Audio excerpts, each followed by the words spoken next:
اب اس میں ایک بڑی لطیف بات ہے کہ جو رس مکھیاں چوستی ہیں وہ تو کڑوا ہوتا ہے، کسیلا ہوتا ہے، لیکن وہ شہد میٹھا کیسے ہو جاتا ہے؟ یہ بڑا سوال پیدا ہوتا ہے نا۔ یہ قدرت ہے، دیکھیں قدرت کیسی ہے کہ یہ مکھی کا تھوک ہوتا ہے، بیسیکلی شہد مکھی کا تھوک ہے، لیکن اللہ نے اس کڑوے رس کو مٹھاس میں تبدیل کیسے کیا، اس کے پیچھے ایک پوری لاجک ہے۔ اور وہ لاجک کیا ہے؟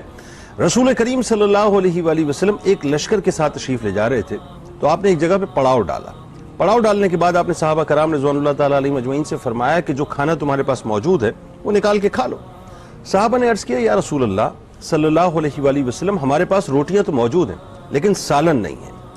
اب قریب ایک غار تھا، اس غار سے ایک مکھی آ کر سرکار علیہ السلام کے پاس بھن بھنانے لگی۔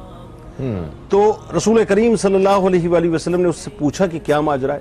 اس نے عرض کیا یا رسول اللہ صلی اللہ علیہ وآلہ وسلم، میں بے چین ہوں اس وقت کہ آپ کے صحابہ کے پاس سالن موجود نہیں ہے اور وہ بھوکے ہیں، لیکن میں آپ کے سامنے ایک چیز پیش کرنا چاہتی ہوں کہ قریبی غار میں ایک شہد کا چھتا ہے جو ہم نے بنایا ہے، لیکن چونکہ میری اتنی طاقت نہیں ہے کہ میں اس چھتے کو لا سکوں، تو آپ اپنے صحابہ کو بھیجئے کہ اس چھتے میں سے شہد کشید کر کے لے آئیں اور آ کے جو ہے وہ تناول فرما لیں۔ رسول کریم صلی اللہ علیہ وآلہ وسلم نے مولا کائنات مولا علی کرم اللہ وجہ الکریم کو حکم دیا کہ تم اس مکھی کے ساتھ جاؤ۔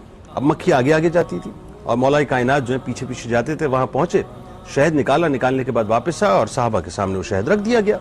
جب وہ تناول کرنے لگے تو مکھی پھر آ گئی، پھر بھنبھنانے لگی۔ تو صحابہ نے عرض کیا یا رسول اللہ صلی اللہ علیہ وسلم اب یہ کیا کہتی ہے؟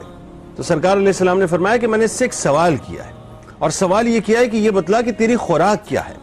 اس نے عرض کیا کہ ہم جنگلوں اور بیابانوں میں جاتے ہیں اور مختلف پھولوں کا رس چوستے ہیں۔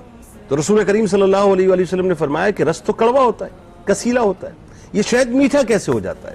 اب جو بات وہ کہتی ہے بڑی کمال بات ہے، وہ کہتی ہے کہ ہمارا ایک سردار ہے، جب ہم ایک چھتے کی صورت میں نکلتے ہیں اور رس چوسنے کے لیے جاتے ہیں تو ہمارا سردار آپ پر درود پاک کی کثرت کرتا ہے، اور اس کے ساتھ ہم بھی درود پاک کی کثرت کرتے ہیں، جس کی وجہ سے اللہ تعالیٰ ان کڑوے کسیلے پھولوں کا رس مٹھاس میں تبدیل کر دیا کرتا ہے۔ سبحان اللہ۔ تو ایکچولی یہ جو شہد ہے یہ اللہ کی طرف سے ایک بہت بڑی نعمت ہے، بہت بڑی عطا ہے۔ ہم آرگینک سے دور ہو گئے، مجھے جو محسوس ہوتا ہے نا کہ فی زمانہ چونکہ بہت تیزی آ گئی ہے ہماری زندگی کے اندر، ہم آرگینک سے دور ہو گئے، مصنوعی چیزوں کی طرف بہت چلے گئے۔ شہد اللہ کی طرف سے ایک بہت بڑا انعام ہے، یہ ایک خوراک ہے باقاعدہ۔ رسول کریم صلی اللہ علیہ وآلہ وسلم کو بہت مرغوب تھا، آپ صبح اور شام میں اس کا استعمال فرمایا کرتے تھے۔ اسی طرح سے جیسا کہ میں نے آپ کو کہا کہ قرآن میں تو اللہ ہی فرماتا ہے کہ کئی بیماریوں کا اس میں علاج موجود ہے۔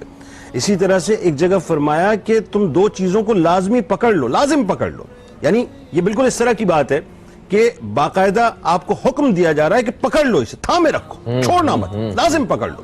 ان لازم پکڑنے والی چیزوں میں کیا ہے؟ ایک قرآن پکڑ لو، ایک شہد کو پکڑ لو۔